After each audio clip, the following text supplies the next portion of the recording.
ನೋಡಿ, ಚಾಮರಾಜನಗರದ ಇಬ್ಬರು ತೀರ್ಕೊಂಡಿದ್ದಾರೆ, ಇನ್ನಿಬ್ಬರು ನಾಪತ್ತೆಯಾಗಿದ್ದಾರೆ. ಪುಟ್ಟಸಿದ್ದಿ ಅಂತ ಒಬ್ಬರು, ರಜನಿ ಅಂತ ಮತ್ತೊಬ್ಬರು ಅನ್ನುವ ಡೀಟೇಲ್ಸು ನಾನು ಈಗಾಗಲೇ ಗಮನಿಸಿದೆ, ಕೆಳಗೆ ಬರ್ತಾ ಇತ್ತು. ಅವರು ಚೂರ್ಮಲದಲ್ಲಿ ಮತ್ತು ಕೆಲವರು ಮೆಪ್ಪಾಡಿ ಅನ್ನುವ ಜಾಗದಲ್ಲಿದ್ದರು. ಕಳೆದ 30 ವರ್ಷಗಳಿಂದ ರಾಜನ್, ರಜನಿ ಇವರೆಲ್ಲರೂ ಕೂಡ ವಾಸವಿದ್ದರು ಅಂತ ಹೇಳಲಾಗ್ತಾ ಇದೆ. ಚಾಮರಾಜನಗರದ ಜಿಲ್ಲಾಡಳಿತ ಇದನ್ನು ಸ್ಪಷ್ಟಪಡಿಸಿದೆ. ಪುಟ್ಟಸಿದ್ದಿ ಅಂತ 62 ವರ್ಷ, ಕೇರಳ ರಾಜ್ಯದ ಮೆಪ್ಪಾಡಿಯಲ್ಲಿ ಅವರಿಬ್ಬರು ಕೂಡ ವಾಸ ಇದ್ದರು. ರಜನಿ 55 ವರ್ಷ, ರಾಜನ್ಗಾಗಿ ಶೋಧ ಮುಂದುವರಿತಾ ಇದೆ. ಅವರಿಬ್ಬರೂ ಈಗ ತೀರ್ಕೊಂಡಿದ್ದಾರೆ.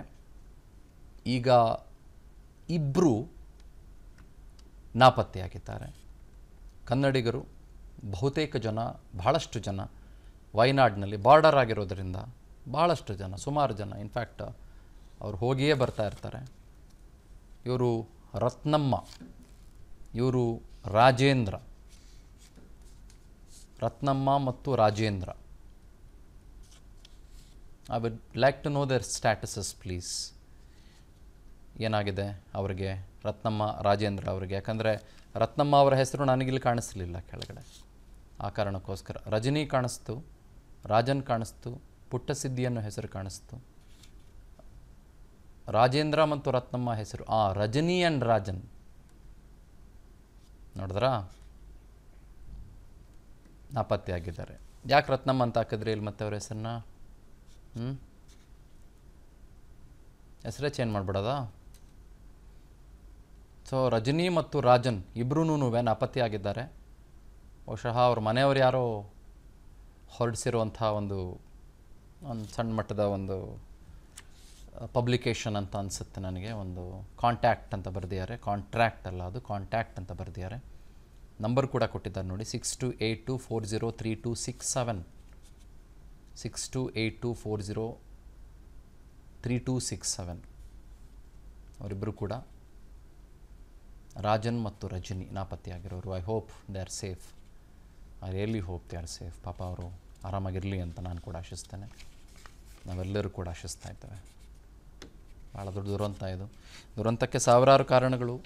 ಈಗಾಗಲೇ ಹಿರಿಯ ವಿಜ್ಞಾನಿಗಳು HSM ಪ್ರಕಾಶ್ ಸರ್ ನಮ್ಮ ಜೊತೆಗೆ ಎಲ್ಲ ವಿಚಾರಗಳನ್ನು ತೆರೆದಿಟ್ರು.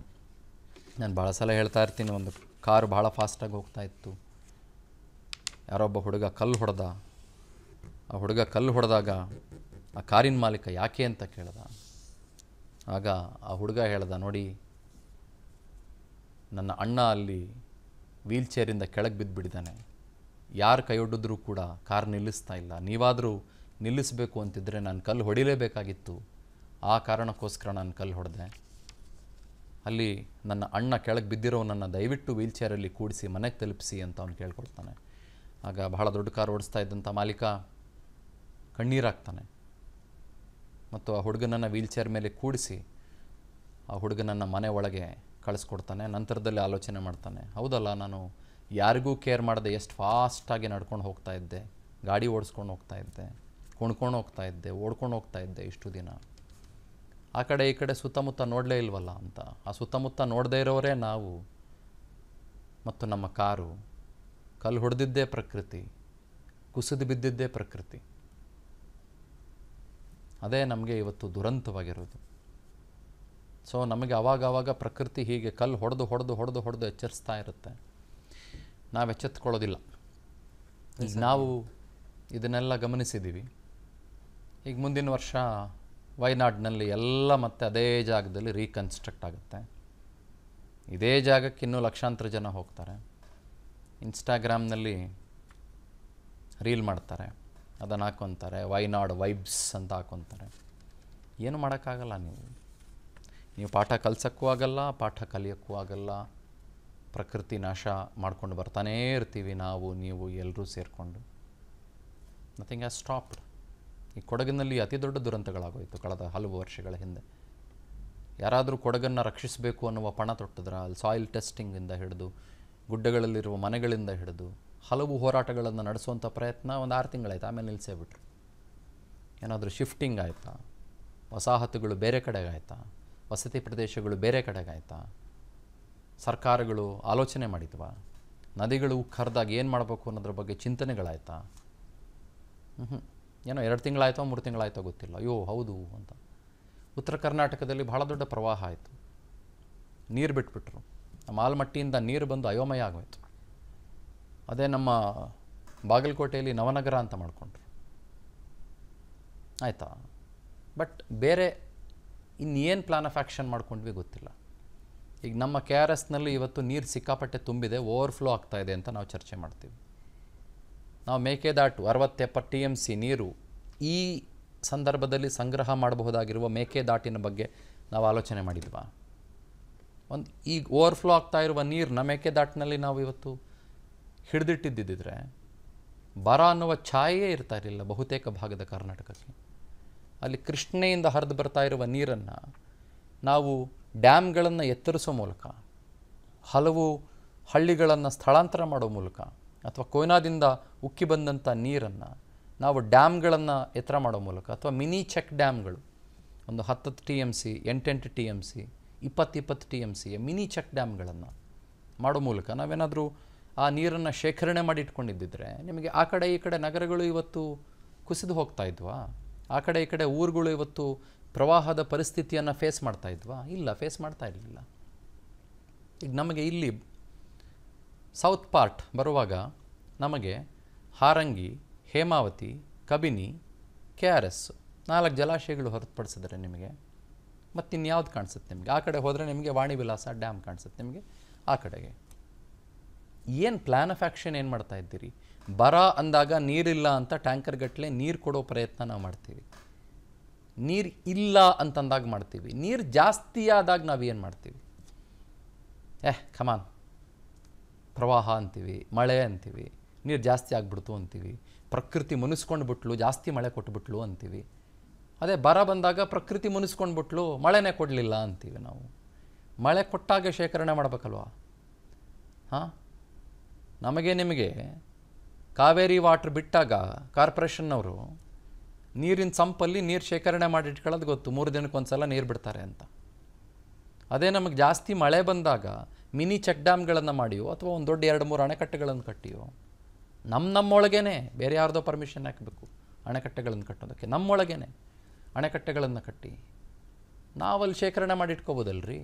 ಒಂದು 60 TMC ನೀರು ಇವತ್ತು ಮೇಕೆದಾಟಿನಲ್ಲಿ ಬಂದರೆ ನಮಗೆ ಇಡೀ ಮೈಸೂರು ಬೆಂಗಳೂರು ಎಲ್ಲ ನೀರಿನ ಸಮಸ್ಯೆಯನ್ನು ನೀವು ಸಂಪೂರ್ಣ ನಿವಾರಣೆ ಮಾಡಿಬಿಡ್ಬೋದು. ಆಲ್ಮೋಸ್ಟ್ ಸೌತ್ ಪಾರ್ಟ್ ಆಫ್ ಸಮಸ್ಯೆನ ನಿವಾರಣೆ ಮಾಡ್ಬೋದು.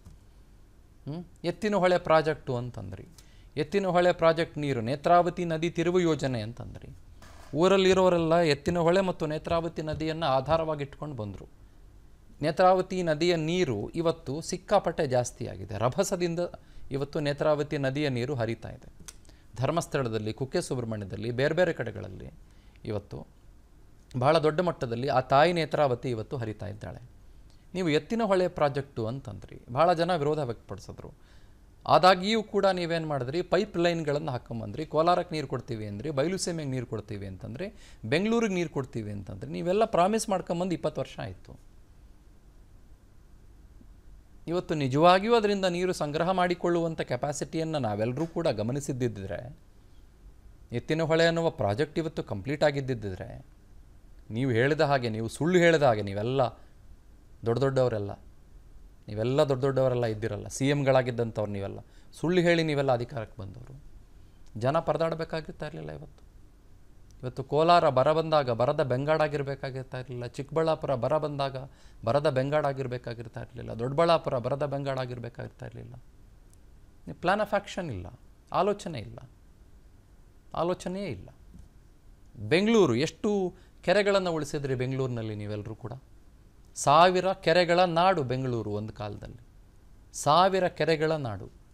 ಮೆಜೆಸ್ಟಿಕ್ನ ತಗೊಂಡೋಗಿ ಕೆರೆ ಇದ್ದಂಥ ಜಾಗದಲ್ಲಿ ಮೆಜೆಸ್ಟಿಕ್ ಕಟ್ಟಿದ್ರಿ. ಡಾಲರ್ಸ್ ಕಾಲೋನಿ ಇದ್ದಂಥ ಜಾಗ ಈ ಹಿಂದೆ ಕೆರೆ ಇತ್ತು. ಸಾರಕ್ಕಿ ಕೆರೆ ಇದ್ದಂಥ ಜಾಗದಲ್ಲಿ ಅಪಾರ್ಟ್ಮೆಂಟ್ಗಳನ್ನು ಕಟ್ಟಿದ್ರಿ. ಸದಾಶಿವನಗರದಲ್ಲಿ ಕಟ್ಟಿದ್ರಿ, ಮಲ್ಲೇಶ್ವರದಲ್ಲಿ ಕಟ್ಟಿದ್ರಿ. ಅದೊಂದು ಸ್ಯಾಂಕಿಂಗ್ ಟ್ಯಾಂಕ್ ಒಂದು ಅದೇನೋ ಕಳಶಪ್ರಾಯ ಅನ್ನೋ ರೀತಿಯಲ್ಲಿ ಉಳಿಸ್ಕೊಂಡಿದ್ದೀರಿ ಬೆಂಗಳೂರಿನಲ್ಲಿ. ಅದೇನೋ ಬೇರೆ ಬೇರೆ ಕಡೆಗಳಲ್ಲಿ ಒಂದು ಸ್ವಲ್ಪ ಲೇಖಗಳನ್ನು ಉಳಿಸ್ಕೊಂಡಿದ್ದೀರಿ. ಇನ್ನು ಯಾವ್ಯಾವ ಲೇಖಗಳನ್ನು ಬೆಟ್ಟದ ಮೇಲೆಲ್ಲ ಮನೆ ಕಟ್ಟಿದ್ದಾರೆ. ಉತ್ತರಹಳ್ಳಿ ಹತ್ರ ಬನ್ನಿ, ನಾವೆಲ್ಲ ಭಾಳ ಚಿಕ್ಕವರಿದ್ದಾಗ ಹನುಮಗಿರಿ ಬೆಟ್ಟ ಅಂತ ಒಂದು ಬೆಟ್ಟ ನೋಡ್ತಾ ಇದ್ವಿ ನಾವೆಲ್ಲ, ಉತ್ತರಹಳ್ಳಿ ಹತ್ರ, ಇಟ್ಮಡು ಹತ್ರ. ಅದನ್ನು ಬೆಟ್ಟ ಕಡಿದ್ಬಿಟ್ಟು ಅದ್ರ ಮೇಲೆ ಒಂದು 1000 ಜನ ವಾಸ ಮಾಡೋ ಅಪಾರ್ಟ್ಮೆಂಟ್ ಕಟ್ಟಿದ್ದಾರೆ. ಇವತ್ತು ಬೆಂಗಳೂರಿನಲ್ಲಿ ಒಂದು ಬೆಟ್ಟ ಇತ್ತು, ನಮ್ಮ ಮನೆಯಿಂದ ನಿಂತ್ಕೊಂಡು ಪದ್ಮನಾಭ ನಗರದಿಂದ ನಿಂತ್ಕೊಂಡು ನೋಡಿದಾಗ ಹನುಮಗಿರಿ ಅಂತ ಬೆಟ್ಟದ ಮೇಲೆ ಬರ್ತಾಯಿದ್ರು. ಅವಾಗೊಂದು ಸೀರಿಯಲ್ ಶೂಟಿಂಗ್ ಬರ್ತಾಯಿತ್ತು, ಪಾಪ ಪಾಂಡು ಅಂತ. ನಾವೆಲ್ಲ ಭಾಳ ಚೆನ್ನಾಗಿ ನೋಡ್ತಾ ಇದ್ವಿ. ಅಲ್ಲೆಲ್ಲ ಶೂಟಿಂಗ್ ಆಗ್ತಾಯಿತ್ತು ಅಂತ ನಾವು ಜಾಗನೆಲ್ಲ ಹುಡ್ಕೊಂಡು ಹೋಗ್ತಾಯಿದ್ವಿ. ಅಂದ್ರೆ ಅಷ್ಟು ಫೇಮಸ್ ಇದ್ದಂಥ ಜಾಗ ಅದು. ಪಾಪ ಪಾಂಡು ಎಷ್ಟು ಫೇಮಸ್ ಇದ್ದಂಥ ಸೀರಿಯಲ್, ಹಾಗೆ ಆ ಜಾಗ ಫೇಮಸ್ ಇದ್ದಂಥ ಹನುಮಗಿರಿ ಬೆಟ್ಟ ಜಾಗ. ಏನು ಮಾಡಿದ್ರಿ ನೀವು ಅದನ್ನು ಇವತ್ತು? ಅಲ್ಲಿ ಅಪಾರ್ಟ್ಮೆಂಟ್ ಕಟ್ಕೊಂಡ್ರಿ ನೀವು ಇವತ್ತು. ಬೆಂಗಳೂರಿನಲ್ಲಿರುವ ಪ್ರಕೃತಿಯನ್ನೇ ಬಿಡಲಿಲ್ಲ ನೀವು ಇವತ್ತು. ವೃಷಭಾವತಿಗಿರುವ ಹೆಸರು ಎಂಥದ್ದು? ಹಾಂ, ಎಂಥದ್ದು ವೃಷಭಾವತಿಗಿರುವ ಹೆಸರು? ಎಂಥ ನದಿಯದು ವೃಷಭಾವತಿ ಅಂತನ್ನೋದು? ಅದರ ಹುಟ್ಟಿಯಲ್ಲಿ, ಹಾಂ, ಅದರ ಮೂಲ ಎಲ್ಲಿ, ಅದರ ಚಂದ ಎಲ್ಲಿ? ಒಂದು ಕಾಲದಲ್ಲಿ ವೃಷಭಾವತಿಯ ನದಿಯ ನೀರಿನಲ್ಲಿ ಟೊಮೆಟೊ ಬೆಳೀತಾಯಿದ್ರು, ಮಶ್ರೂಮಿಂಗ್ ಬೆಳೀತಾಯಿದ್ರು, ಮಶ್ರೂಮ್ಸ್ ಒಂದು ಕಾಲದಲ್ಲಿ. ಇವತ್ತೇನು ಮಾಡ್ತಾಯಿದ್ದೀರಿ? ವೃಷಭಾವತಿಯನ್ನು ನಾವು ಕಸದ ತೊಟ್ಟಿ ಮಾಡಿಟ್ಟಿದ್ದೀವಿ. ವೃಷಭಾವತಿಯನ್ನು ವೃಷಭಾವತಿ ಅಂತ ಕ್ಯಾಂಪೇನ್ಗಳನ್ನು ಮಾಡಿದ್ವಿ ನಾವಿವತ್ತು. ಅದೇ ವೃಷಭಾವತಿಗೆ ನೀರು ನುಗ್ಗಿದ್ರೆ ನಿಮಗೆ ಆರ್ ಆರ್ ನಗರದಿಂದ ಹಿಡಿದು ಇಡೀ ಬೆಂಗಳೂರು ಮೈಸೂರು ರೋಡು, ನಿಮಗೆ ಇಟ್ಮಡುವಿಂದ ಹಿಡಿದು ನಿಮಗೆ ಅದರ ಜೊತೆಗೆ ನಿಮಗೆ ಪಂತ್ರಪಾಳ್ಯದಿಂದ ಹಿಡಿದು ನಿಮಗೆ ಎಲ್ಲ ಜಾಗನೂ ನಿಮಗೆ ಸರ್ವನಾಶ ಆಗೋಗುತ್ತೆ ಇವತ್ತು. ಸರ್ವನಾಶ. ನಾಯಂಡಹಳ್ಳಿ ಸಂಪೂರ್ಣ ನೀರಿಂದ ತುಂಬ್ಕೊಂಡ್ಬಿಡುತ್ತೆ ನಿಮಗೆ ಇವತ್ತು. ಕೆಂಗೇರಿ ನೀರಿಂದ ತುಂಬ್ಕೊಳ್ಳುತ್ತೆ ನಿಮಗೆ ಇವತ್ತು. ನದಿನ ಮೋರಿ ಮಾಡಿಟ್ವಿ. ಮೋರಿನ ನೆಟ್ಟಿಗಿಟ್ಕೊಳ್ಳೋದು ಕಲೀಲಿಲ್ಲ ನಾವು ಯಾರೂ ಕೂಡ ಮನುಷ್ಯರು. ನೀವು ಪಾಠ ಕಲೀಲಿಲ್ಲ ಅಂತಂದರೆ, ನಮಗೆ ನಿಮಗೆ ಬುದ್ಧಿ ಹೇಳೋರಿಲ್ಲ ಅಂತಂದರೆ, ನಿಮಗೆ ನಿಜವಾಗ್ಲೂ ಹೇಳ್ತೀನಿ, ಒಂದು ಕಪಾಳಕ್ಕೆ ಬಾರಿಸಿ ಪ್ರಕೃತಿ ಬುದ್ಧಿ ಹೇಳಲಿಲ್ಲ ಅಂತಂದರೆ ಹಿಂಗಾಗ್ತವೆ ದುರಂತಗಳು. ಎಷ್ಟು ದುರಂತಗಳನ್ನು ನೀವು ಅನುಭವಿಸಿದ್ವಿ. ಬೆಂಗಳೂರಿನಲ್ಲಿ ಬಿಡಿ, ನಾವು ವಯನಾಡು ಮಾತಾಡ್ತೀವಿ. ಬೆಂಗಳೂರಿನ ಕೋರಮಂಗಲದಲ್ಲಿ ಇವತ್ತು ನಿಮಗೆ 2 ಸೆಂಟಿಮೀಟ್ರ್ ಮಳೆ ಬಂದರೆ ನೀರು ಹೋಗೋಕ್ಕೆ ಜಾಗ ಇದೆಯಾ? ಅಕ್ಷಯನಗರದಲ್ಲಿ, ಬೆಂಗಳೂರಿನ ಬನ್ನರ್ಘಟ್ಟ ರಸ್ತೆಯಲ್ಲಿರುವ ಅಕ್ಷಯನಗರದಲ್ಲಿ ಜಾಗ ಇದೆಯಾ? ಅಕ್ಷಯನಗರದಲ್ಲಿ ನಾವು ತೆಪ್ಪ ಬಳಸಿದ್ವಿ ಜನರನ್ನು ಕಾಪಾಡೋದಕ್ಕೆ. ಬೆಂಗಳೂರಿನಲ್ಲಿ ಮಾರತ್ಹಳ್ಳಿಲಿ ತೆಪ್ಪ ಬಳಸಿದ್ವಿ ಜನರನ್ನು ಕಾಪಾಡೋದಕ್ಕೆ. ವೈಟ್ ಫೀಲ್ಡಲ್ಲಿ ತೆಪ್ಪ ಬಳಸಿದ್ವಿ. ಮತ್ತಿಕೆರೆಯಲ್ಲಿ ತೆಪ್ಪ ಬೆಳೆಸಿದ್ವಿ. ಗೊತ್ತಾಯ್ತಾ? ಇನ್ನು ಎಲ್ಲೆಲ್ಲಿ ಕೆ ಆರ್ ಪುರದಲ್ಲಿ ತೆಪ್ಪ ಬಳಸಿದ್ವಿ ನಾವು. ಸಾರಕ್ಕಿಲಿ ತೆಪ್ಪ ಬಳಸಿದ್ವಿ ಜನರನ್ನು ಕಾಪಾಡೋಕ್ಕೆ ನಾವು. ನಮ್ಮ ಜೊತೆಗೆ ಹಾವುಗಳು ಬಂದವು. ಹಾವುಗಳು ಬಂದ್ಬಿಡ್ತವೆ ಅಂತ. ಹಾವುಗಳಿದ್ದಂಥ ಜಾಗದಲ್ಲಿ ನಾವು ಮನೆ ಕಟ್ಕೊಂಡ್ರೆ ಅವೇ ಮಾಡ್ತಾವೆ ಪಾಪ ಹಾವುಗಳು. ಹಾಂ, ಬೆಂಗಳೂರಿಗೆ 2 ಬಯಾಲಜಿಕಲ್ ಪಾರ್ಕ್ಗಳನ್ನು ಉಳಿಸಿದಿರಿ. ಒಂದು ಲಾಲ್ಬಾಗ್ ಉಳಿಸಿದಿರಿ, ಒಂದು ಕಬ್ಬನ್ ಪಾರ್ಕ್ ಉಳಿಸಿದಿರಿ. ಅವೆರಡೂ ಲಂಗ್ ಸ್ಪೇಸ್ಗಳನ್ನು ಕಿತ್ಕೊಂಬಿಡಿ, ಬೆಂಗಳೂರೇ ನಾಶ ಆಗಿಬಿಡುತ್ತೆ ನಾಳೆ. 2 ಉಳಿಸಿದಿರಿ, ಪುಣ್ಯಕ್ಕೆ 2 ಉಳಿಸಿದಿರಿ. 2 ಪುಣ್ಯಕ್ಕೆ 2 ಉಳಿಸಿದಿರಿ. 2 ಪುಣ್ಯಕ್ಕೆ 2 ಉಳಿಸಿದಿರಿ. ಬೆಂಗಳೂರಿನಲ್ಲಿ ಯಾವುದಾದ್ರೂ ಒಂದು ಕೆರೆಗೆ ಹೋಗ್ಬೇಕು ಅಂತಂದರೆ ನೀವು ಇವತ್ತು ನೀಟಾಗಿರೋ ಕೆರೆ ನೋಡೋಕ್ಕೆ ಸಾಧ್ಯನಾ? ಎಕ್ಸೆಪ್ಟ್ ಸಾಂಕಿ ಕೆರೆ ಅವ್ರು 1-2-3 ಬಿಟ್ಟರೆ. ಆ ಸಾಂಕಿ ಕೆರೆ ಅಭಿವೃದ್ಧಿ ಕಾರ್ಯ ಅಂತ 10 ವರ್ಷ ಏನು ಮಾಡ್ತಾಯಿದ್ದೀರಿ? ಇದುವರೆಗೂ ಆಗಿಲ್ಲ, ನೀವು ಕಟ್ಟಿಲ್ಲ ಅದನ್ನ ನೆಟ್ಟಿಗೆ. ಅದು ಕಾರಣ ನನಗೂ ಗೊತ್ತಿಲ್ಲ. ಇನ್ನೇನು ಮಾಡೋಕ್ಕೆ ಸಾಧ್ಯ? ರಾಜ ಕಾಲುವೆಗಳನ್ನು ಒತ್ತುವರಿ ಮಾಡ್ಕೊಂಡು ಮಾಲ್ ಕಟ್ತೀರಿ. ಮಲ್ಲೇಶ್ವರದಲ್ಲಿ, ರಾಜಾಜಿನಗರದಲ್ಲಿ ಮಾಲ್ ಕಟ್ತೀರಿ. ರಾಜ ಕಾಲುವೆ 700 ಸ್ಕ್ವೇರ್ ಕಿಲೋಮೀಟ್ರ್ ರಾಜ ಕಾಲುವೆ, ರಾಣಿ ಕಾಲುವೆ, ಕಿರುಗಾಲುವೆ ಮತ್ತು ಈ ಲೇಕ್ ಬೆಡ್ ಎನ್ಕ್ರೋಚ್ ಮಾಡ್ಕೊಂಡು ಅಪಾರ್ಟ್ಮೆಂಟ್ ಕಟ್ತೀರಿ. ಲೇಕ್ ಬೆಡ್ ಎನ್ಕ್ರೋಚ್ ಮಾಡ್ಕೊಂಡು ಅಪಾರ್ಟ್ಮೆಂಟ್ ಕಟ್ಟಿದರೆ ಅಪಾರ್ಟ್ಮೆಂಟ್ ಉಳಿಯುತ್ತಾ? ಕುಸಿದು ಬೀಳುತ್ತೆ 10 ವರ್ಷಕ್ಕೆ. ಸಾಂದ್ರತೆ ಮತ್ತು ಶುಷ್ಕತೆ ಇಲ್ಲದಂಥ ಒಂದು ಜಾಗ ಆಗುತ್ತದು. ಏನು ಮಾಡ್ತೀರಿ? ನಾವು ಎಲ್ಲೋ ವಯನಾಡಿಗೆ ಹೋಗೋದು ಬೇಡ ಸ್ವಾಮಿ, ಬೆಂಗಳೂರಿಗೆ ಬರೋಣ, ಆಯಿತಾ? ಇಲ್ಲಿಗೇ ಬರೋಣ. ನಾವು ನಮ್ಮ ಸ್ವಾರ್ಥಗಳಿದಾವಲ್ಲ, ಸ್ವಾರ್ಥಗಳು ಭಾಳ ದೊಡ್ಡದು. ಸೌತ್ ಆ್ಯಂಡ್ ಸರ್ಕಲ್ಗೆ ಬನ್ನಿ. ಮಳೆ ಬಂದಾಗ 25 ಮರ ಬಿದ್ದೋಗುತ್ತೆ ನಿಮಗೆ ಸೌತ್ ಆ್ಯಂಡ್ ಸರ್ಕಲಲ್ಲಿ. ಯಾಕೆ ಅಂತಂದರೆ ಅಲ್ಲಿ ಭೂಮಿಗೆ ಹಿಡಿದಿಟ್ಕೊಳ್ಳುವಂಥ ತಾಕತ್ತು ಕಡಿಮೆ ಇದೆ ಅಂತ ಜಾಗಕ್ಕೆ. ಅದನ್ನು BBMP ಅರಣ್ಯ ಇಲಾಖೆ ಅಂತ ಒಂದಿದೆ, ಅದನ್ನು ಪ್ರೂನಿಂಗ್ ಮಾಡೋ ಕೆಲಸ ಮಾಡ್ತಾ. ರೂಲ್ಸ್ ಪ್ರಕಾರ ಏನಿದೆ ಅಂತಂದರೆ, ಅಂಥ ಸಡಿಲಗೊಂಡ ಮರವನ್ನು ಎತ್ತಿ ಬೇರೆ ಕಡೆಗೆ ಶಿಫ್ಟ್ ಮಾಡಬೇಕು ಬುಡ ಸಮೇತ ಅಂತಿದೆ. ಎಷ್ಟು ಮರ ಶಿಫ್ಟ್ ಮಾಡಿರೋದನ್ನು ನಾನು ನೋಡಿದ್ದೀನಿ ಬೆಂಗಳೂರಿನಲ್ಲಿ. 1 ಮರ ಶಿಫ್ಟ್ ಮಾಡಿದ್ದನ್ನು ನನ್ನ ಕಣ್ಣಾರೆ ನಾನು ಕಾಣಲಿಲ್ಲಪ್ಪ. ಪ್ರೂನಿಂಗ್ ಮಾಡಿದ್ರ. ಮೊನ್ನೆ ರಿಚ್ಮಂಡ್ ರೋಡ್ನಲ್ಲಿ, ಕ್ವೀನ್ಸ್ ರೋಡ್ನಲ್ಲಿ ಮರ ಬಿತ್ತು, 2 ಕಾರು ಡಮಾರ್ ಆಯಿತು. ಏನು ಮಾಡ್ತೀರಾ ನೀವು ಮರಕ್ಕೆ? ಬೆಂಗಳೂರಿನಲ್ಲಿ ಏನು ಮಾಡ್ತಾಯಿದ್ದೀರಿ ಮರಕ್ಕೆ? ಏನು ಮಾಡ್ತಾಯಿದ್ದೀರಾ ಅಂತಂದರೆ ಡಾಂಬರ್ ಹಾಕ್ತಾಯಿದ್ದೀರಿ. ಅದರ ಪಕ್ಕ ನೀವೇನು ಮಾಡ್ತಾಯಿದ್ದೀರಿ ಅಂತಂದರೆ ವೈಟ್ ಟಾಪಿಂಗ್ ಮಾಡ್ತಾಯಿದ್ದೀರಿ. ಯಾಕೆ ಇದನ್ನು ಹೇಳ್ತಾ ಇದ್ದೀನಿ ಅಂತಂದರೆ, ನೀವು ವೈಟ್ ಸಿಮೆಂಟ್ ಹಾಕ್ಬಿಟ್ಟು ನೀವು ಮರನ ಸಂಪೂರ್ಣ ಮುಚ್ಚಿಬಿಟ್ರೆ ನೀರೆಲ್ಲ ಹೋಗುತ್ತೆ ನಿಮಗೆ. ಮರಕ್ಕೆ, ನಿಮಗೆ ಮರದ ಬುಡಕ್ಕೆ ಭದ್ರತೆ ಎಲ್ಲಿ ಸಿಗುತ್ತೆ ನಿಮಗೆ? ಮರ ನೀರು ಹಿಡಿದಿಟ್ಕೊಳ್ಳೋದಂಗೆ ರೀ. ನೀವು ಸಿಮೆಂಟ್ ಹಾಕಿ ಮರನ ಮುಚ್ಚಿಬಿಟ್ರೆ ಬೆಂಗಳೂರಿನಲ್ಲಿ ಅದಕ್ಕೊಂದು 2 mm ಸ್ಪೇಸ್ ಕೊಡೋದು ಬೇಡವಾ? ಅಟ್ಲೀಸ್ಟ್ ಬರೋ ಮಳೆ ನೀರು ಹಿಡಿದಿಟ್ಕೊಂಡು ತನ್ನ ಬುಡವನ್ನು ಬೇರುಗಳನ್ನು ಭದ್ರ ಮಾಡ್ಕೊಳ್ಳೋಕ್ಕೆ ಒಂದು ಮರಕ್ಕೆ. I know I am talking too much today, but ಹೊಟ್ಟೆ ಉರಿಯುತ್ತೆ ನನಗೆ. ಒಂದು ಸ್ವಲ್ಪ ಬಹುತೇಕ ಒಂದು ಬ್ರೇಕ್ ಇಲ್ಲದೇ ಭಾಳ ಹೊತ್ತು ಮಾತನಾಡ್ಬಿಟ್ಟೆ ನಾನು. I am sorry, I apologise. But ನನಗೆ ಸಿಟ್ಟು ಬರುತ್ತೆ, ನನಗೆ ಭಾಳ ನೋವಾಗುತ್ತೆ. ನನಗೆ ನೂರಾರು ಜನ ಸತ್ತೋಗಿದ್ದಾರೆ. ಏನು ಮಾಡ್ತೀರಿ? ವಿ ಆಲ್ ವಾಂಟ್ ಅಲ್ಲ, ಪ್ಯಾರಡೈಸಸ್ ವಿ ವಾಂಟ್ ಅಲ್ಲ. ಆಮೇಲೆ ನೀವು ಇವತ್ತು ಇನ್ಸ್ಟಾಗ್ರಾಮ್ ಓಪನ್ ಮಾಡಿಬಿಡಿ, ಓ ಆ ವ್ಯಾಲಿ, ಈ ವ್ಯಾಲಿ, ಕಾಡಿನ ಮಧ್ಯೆ ರೆಸಾರ್ಟ್, ಬೆಟ್ಟದ ಮಧ್ಯೆ ರೆಸಾರ್ಟ್, ಅದು ರೆಸಾರ್ಟ್, ಇದು ರೆಸಾರ್ಟ್, ಅದು ರೆಸಾರ್ಟ್. ಬುದ್ಧಿ ಇಲ್ಲ ನಮಗೆ, ತಲೆ ಚಚ್ಕೋಬೇಕು ನಾವು. ಕಾಡಿನ ಮಧ್ಯೆ ರೆಸಾರ್ಟ್ ಯಾರ್ರೀ ಮಾಡ್ತಾರೆ? ಯಾಕ್ರೀ ಮಾಡ್ಬೇಕು ಕಾಡಿನ ಮಧ್ಯೆ ರೆಸಾರ್ಟು? ಕಾಡಿರೋದು ಅದರ ಸ್ಯಾಂಕ್ಟಿಟಿ ಉಳಿಯೋದಕ್ಕೆ, ಕಾಡಿರೋದು ಅದು ರಕ್ಷಣೆ ಮಾಡ್ಕೊಳ್ಳೋದಕ್ಕೆ. ಅದರ ಮಧ್ಯೆ ರೆಸಾರ್ಟ್ ಮಾಡ್ಕೊಂಡು ಮಜಾ ಮಾಡೋಕ್ಕಲ್ಲ ಕಾಡಿರೋದು. ಮಜಾ ಮಾಡೋಕ್ಕೆ ಜಾಗ ಇಲ್ವಾ? ಇದೇ ನನಗೆ ಭಾಳ ಹೊಟ್ಟೆ ಉರಿಯೋದು. ನನಗೆ ಕಾಡಿರೋದು ಪ್ರಾಣಿಗಳು, ಪಕ್ಷಿಗಳು, ಜೀವ ಸಂಕುಲಗಳು ಓಡಾಡ್ಕೊಂಡಿರಲಿ, ಅಭಯಾರಣ್ಯಗಳಿರೋದು. ಇಲ್ಲ ಅಭಯಾರಣ್ಯದ ಒಳಗೆ ನಾನು ರೆಸಾರ್ಟ್ ಮಾಡ್ಕೊಂಡಿದ್ದೀನಿ ಬಾ ಅಂತ ಕರೀತಾರೆ. ಅದಕ್ಕೊಂದು ಏನೋ ಒಂದು ಫ್ಯಾನ್ಸಿ ಹೆಸರಿಟ್ಬಿಡೋದು. ಅದಕ್ಕೊಂದು 25 ಜನ ಇನ್ಸ್ಟಾಗ್ರಾಮ್ ಇನ್ಫ್ಲೂಯೆನ್ಸರ್ಸ್ಗಳನ್ನು ಕರೆಸ್ಬಿಟ್ಟು, ಓ ಹಂಗಿದೆ ಹಿಂಗಿದೆ ಅಂದ್ಬಿಟ್ಟು ಹಿಂಗೆಲ್ಲ ತಿರ್ಗಾಡ್ಕೊಂಡು ಹಿಂಗೆಲ್ಲ ಅಂದ್ಕೊಂಬಿಟ್ಟು ಅದಕ್ಕೆಲ್ಲ ಶೂಟಿಂಗ್ ಮಾಡಿಸ್ಬಿಟ್ಟು ಅದನ್ನೆಲ್ಲ ಬಿಟ್ಬಿಡೋದು. ಜನ ದಂಗುಡಿ ಇಟ್ಕೊಂಡು ಬಂದುಬಿಡೋದು. ಐ ಅಂಡರ್ಸ್ಟ್ಯಾಂಡ್ ಜನಕ್ಕೆ ರಿಲ್ಯಾಕ್ಸೇಷನ್ ಬೇಕು ಅಂತ, but not at the cost of nature ಅಲ್ವೇನ್ರಿ?